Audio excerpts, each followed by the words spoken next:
Hello everyone.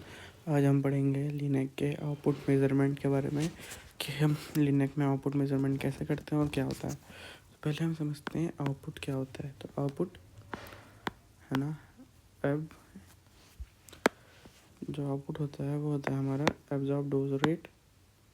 ठीक है ना, absorb dose rate, air Karma rate या फिर एक्सपोजर रेट।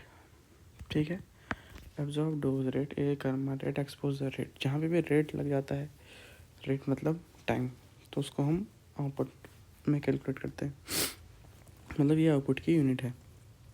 अब कैसे, जब हम टेलीकोबाल्ट की बात करते हैं, है ना, टेलीकोबाल्ट।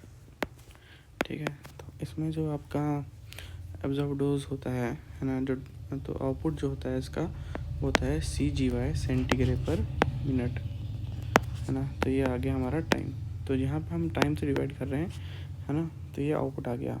ठीक है, ये टेलीकोबाल्ट का कि कितने ग्रे हम पर मिनट दे रहे हैं, ये है ना, तो ये उसका आउटपुट है। ठीक है, अब जब हम बात करते हैं लिनक्स की। ठीक है, तो लिनक्स में जो होता है टाइम यूनिट नहीं होती। ठीक है, लिनक्स में हम लेते हैं सेंटीग्रेड पर MU। ठीक है, MU जो है इसको कोई मॉनिटरिंग यूनिट बोलता है, मॉनिटरिंग यूनिट, और पहले इसको मशीन यूनिट बोलते थे।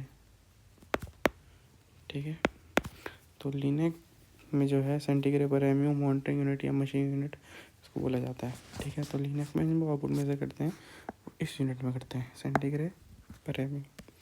ठीक है, अब हम मेज़र कैसे करते हैं, आउटपुट को मेज़र कैसे करते हैं। तो पहले आपको मैं लिनक्स का बेसिक आउटपुट बता देता हूँ, है ना। लिनक्स का जो आउटपुट है ना, कहाँ पे, आईएसओ सेंटर पे। आईएसओ सेंटर का जो आउटपुट होता है 1 CGY 1 सेंटीग्रेड पर MU होता है। एक MU इक्वल टू 1 सेंटीग्रेड, कहाँ पे, एक आईएसओ सेंटर पे। ठीक है, हम इसको मेज़र कैसे करते हैं। अब हम क्या करते हैं कि हम वाटर फैंटम लेते हैं। हाँ, ये वाटर फैंटम, ये 10 सेंटीमीटर डेप्थ, 10 सेंटीमीटर, है ना, ये वाटर फैंटम है। ठीक है ना, और ये पूरा वाटर है, और हम एक 10 सेंटीमीटर वाला पॉइंट लेते हैं, है ना। यहाँ से यहाँ तक का जो डेप्थ है वो 10 सेंटीमीटर है। तो हम एक चैम्बर यहाँ पे प्लेस करते हैं सेंटर में, सिलेंड्रिकल चैम्बर। ठीक है ना। इसकी कंडीशंस क्या हैं। ठीक है, चैम्बर जो होगा 0.6 cc सिलेंड्रिकल होगा। ठीक है ना। फील्ड साइज जो होगा वो 10x10 होगा। ठीक, और ये फील्ड साइज, है ना, और आपको एक 10 सेंटीमीटर की PDD पता होनी चाहिए। PDD एट 10 सेंटीमीटर जितना है 62.5। ठीक है ना, मैंने अपने से अप्रॉक्स कर लिया। ठीक है, तो हमको 10 सेंटीमीटर मेज़र करना है। हाँ, और कंडीशन, एक तो फील्ड साइज तो 10x10, लेकिन इस फील्ड साइज के चारों ओर एटलीस्ट 5 सेंटीमीटर ऑफ वाटर होना चाहिए। ठीक है, ये मान लो 10x10 आ गया, तो इधर 5 सेंटीमीटर, इधर भी 5 सेंटीमीटर, नीचे भी 5 सेंटीमीटर, और ऊपर तो 10 सेंटीमीटर है। ठीक है, ये होना चाहिए।